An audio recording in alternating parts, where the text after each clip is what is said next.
હારના બે ત્રણ કારણો છે.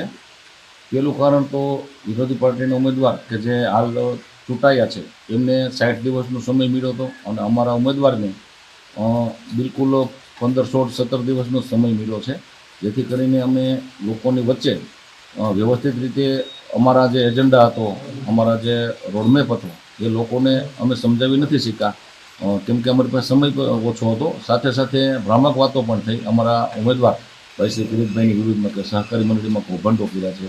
પરંતુ વાસ્તવિકતા એવી છે કે કિરીટ પટેલને કોઈ કૌભાંડ કરવાની જરૂર નથી. જિલ્લો એમને ઓળખે છે, સૌરાષ્ટ્ર એમને ઓળખે છે, એમને શું તાકાત છે. તો એ તો મંડળીના મંત્રીઓ ખેડૂતોને લૂંટી ગયા અને ખેડૂતોનો વિશ્વાસ તોડી અને એમને પોતાના ખીચા ભર્યા.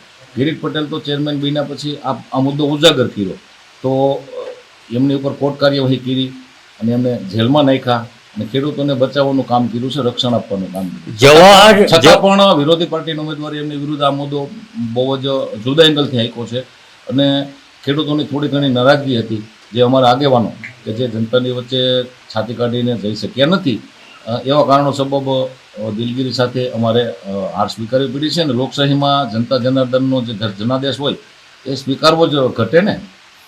જવાહરભાઈ ચાવડાએ કિરીટ પટેલ ભાજપને હરવેલા છે, કેટલો હાથ છે એનો? એ વિશે તો હું આપને કશું નહીં કહી શકું, કેમ કે હું એવું મારી પાસે એવા કોઈ એવિડન્સ નથી કે એવા કોઈ મારી પાસે માહિતી નથી. પણ સોશિયલ મીડિયામાં એક બે વિડીયો જોયા, એમાં યુવાનો બોલતા હતા જવાહરભાઈ ચાવડા જિંદાબાદ. તો જવાહરભાઈની થોડી ઘણી નારાજગી તો લગભગ સૌરાષ્ટ્રને ખબર છે, સૌરાષ્ટ્રના ખૂણે ખૂણે બધા જાણે છે કે જવાહરભાઈ થોડા ઘણા નારાજ છે. તો એમની નારાજગી કદાચ અમારે ભોગવવી પડી હોય એવું પણ બની શકે, શક્યતા એની નકારી ન શકાય. પણ જવાહરભાઈએ કોઈ ખુલ્લું કાંઈ આવીને કોઈ પાર્ટી વિરુદ્ધ કામ કર્યું એવું મને નથી લાગતું. ભૂપતભાઈ ભાયાણી અને હર્ષદભાઈ રીબડિયાને ઇગ્નોર કરી અને કિરીટ પટેલને ટિકિટ આપવામાં આવેલી હતી. હારના કારણો શું હોઈ શકે? ટિકિટ હંમેશા યોગ્યતા, પાત્રતા, લાયકાત અને બધી બાબતોનો સમન્વય કરી અને પાર્ટી ટિકિટ આપતી હોય છે.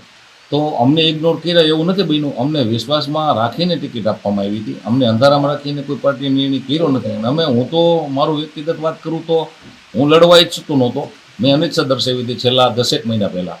મેં પાર્ટીને ધ્યાને મૂકેલું હતું કે કાયદાકીય ગૂંચવાડો પૂરો કરો, જેમ બને એમ ઝડપથી, જેથી કરીને વિસ્તારને નવો પ્રતિનિધિ મળે. અને એના કારણે ચૂંટણી પણ મોડી થઈ છે કાયદાકીય ગૂંચવાડાના કારણે. અમારા હારના કારણોમાં એક આ કારણ પણ કદાચ હોઈ શકે કે લાંબો સમય ધારાસભ્ય વિહોણો વિસ્તાર રહ્યો છે, તો એવું પણ બની શકે.